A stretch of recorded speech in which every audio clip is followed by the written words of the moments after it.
neeyongera kunyweza ekigambo kino ekigamba nti Trump kimugwanidde okwenenya eri Katonda.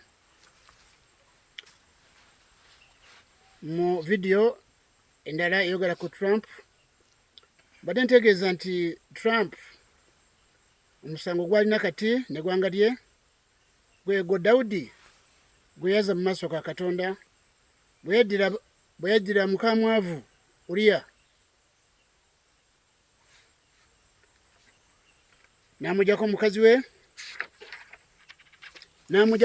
we ate n'amutta n'amusindika mu lutalo n'afiira eyo n'asigaza mukazi we. N'ekyo Trump Katonda mubeere amuyinzise okulowooza nga Dawudi, kubanga Dawudi bwe yategeera nti Katonda amunenya yakiraba,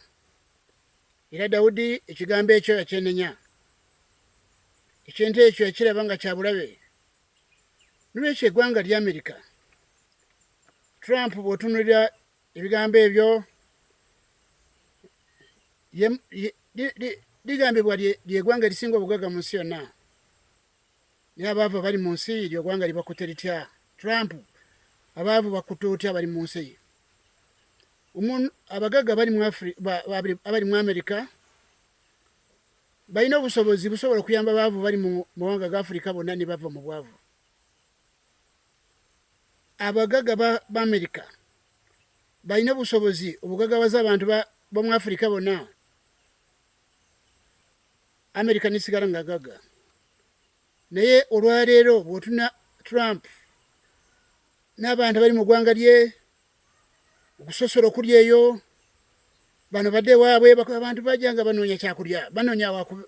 ensi yaabwe balemye, bazze kuwumulira mu Amerika. Ensi Katonda yagitonda nti ate mudde wammwe. Ebyo byonna buzibu. Trump weekube mu kifuba owakkiriza Yesu Kristo. Yesu Kristo agamba ki ku bagagga? Agamba abagagga balina kuyamba abaavu na beetaaga. Bw'osoma Matayo ssuula 25, Yesu Mukama waffe ayogera ekigambo ky'abalina n'abaavu na beetaaga, nti alibawa empeera olw'okuyamba abaavu na beetaaga. Bw'otuna Pawulo yategeeza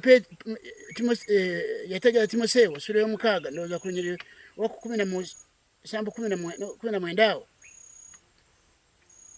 kinaba Timoseewo ekyokubiri eyo 6 n'olunyiriri kuva Timoseewo ekisooka 6 n'olunyiriri 17 agamba nti kuutira abagagga batoolenga ku bugagga bwabwe bwaba beetaaga. Ebyawandiikibwa Pawulo byogerako na abatume babyogerako. Trump nsingaga mu nsi yonna n'abagagga banno abali mu Bulaaya mu Asia. Ensi ya Afrika mugibonyabonyeza nnyo, ate nga mugamba mwakkiriza Yesu Kristo. Kimva magamba madiini amakanisa gali mu nsi kati si ga Katonda, kubanga gano madiini ge mulaba, gano makanisa ge mulaba mu Uganda wano gonna gano ga Pentecost, bano ba Pentecost bonna basibuka mu Amerika. Kyeva mulaba nabo bafa nabo abasumba n'eddiini bonna baluvu bakunyaga bantu sente bagetageta byawandiikibwa, ne baddira endagaano ya Musa ne bagitebuka mu Yesu ne banyaga ensi eno. N'ekyo basebo ne banyabo mbategeeza ti Trump yeetaaga kwenenya. Trump bw'oteenenya bigambo bizibu nnyo gy'oli n'eggwanga lyo.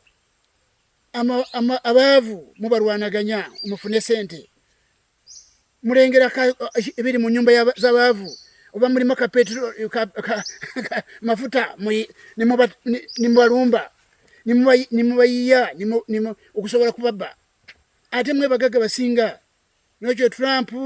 ndi muwandiisi bwandiko byange abantu mu ggwanga lyo mu masaza gonna ga Amerika emyaka 36 babadde bawandiika, mbadde mbategeeza ebigambo bino ne munywanyi wammwe Israel. Kino kiwandiiko nakiweereza Isirayiri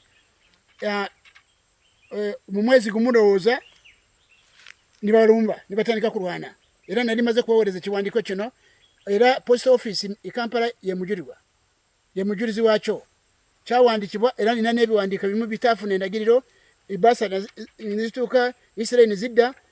weziri mutegeere nti ensi yonna ngibuulidde ntegeeze ekyokukola mutegeere nti ensi si yakufuna emirembe wadde Amerika temujja kufuna emirembe kyeva mulaba makamafu era abagaga Amerika mubalaba omufumbo buganye buli kimu kifu ne mu mawanga gonna mwe mugamba nti byanti ensi erya bisyaga abaayi Trump bwe mutenenya nsi zammwe bwe zitenenya nsi ngaga mufunye obugaga naye bufuuse bwakuzikiriza ensi nokyo mbategeeza bannayuganda abantu bonna balowooleza mu bazungu mu Amerika abaana bamu bonna mwali mu byobufuzi mwagenda mugeze mu byobufuzi nga marada kutegeeza ensi n'Amerika nga nagitegeeza dda nti ensi genda kuzikirira mwe mugobera abazungu abo boolaba bali ku kizibu kinene eri Katonda Katonda abatunulira balabe abasinga balabe kubanga bali kulwanaganya banaku bali kulwanaganya baavu ate n'abakulembeze b'amawanga ga Afrika nja kubategeeza ky'okukola kubanga olwaleero bagagawaza abagaga gusinga abaavu ndi mu baavu wakati beeri enkuta naye mbategeeza abagaga ate abagaga bali mu gavumenti bebongerwa sente n'olaba omusaala gwa MP n'olaba omusaala gwa minisita n'olaba olukunkumuli lw'abantu abali esente z'obwereere naye nga banaku bali wano mu Uganda mu byalo era Museveni nga mu Uganda Museveni bamulimba tamanyi kiri mu kyalo alaba abantu bavuga amamotoka bameka jabavuga emotoka kitegeeza bugaga abantu bangi bavuga emotoka nga bali mu mizigo n'abalala era abantu balina nyingiza mu Uganda nibalya nibafuna ebyokwambala n'okusula nebatereka bali bameka n'olwekyo President Museveni nabadde mbategeeza nti yo tavaako naye mbategeeza alina kumanya nti eggwanga lyafuga Uganda n'amawanga gonna zirwanda amawanga ga Afrika naddala gali wansi w'eddungu Sahara amawanga gali mu kizibu kinene abaavu beeyongera mu mawanga gano tebali akulimba nti Uganda nti amawanga gano geyongera kufuna nedda bafuna batono abasinga baavu ate mu maaso gwe mutakikole abaana b'abaavu bagenda kubalaba bulabira ensi eno kubanga kati wenjogala ne byali bibanja bufuuse abantu bali kusula mu 5 ku 10 kwa 3 abo bebali mu Uganda ebintu byengedde kufafagana n'ekyo okusookera ddala ku Trump n'eggwanga lye gye bakola ekiwandiiko ebigambo bino by'olwaleero era kunyweza ensonga zino mbategeeza nti Trump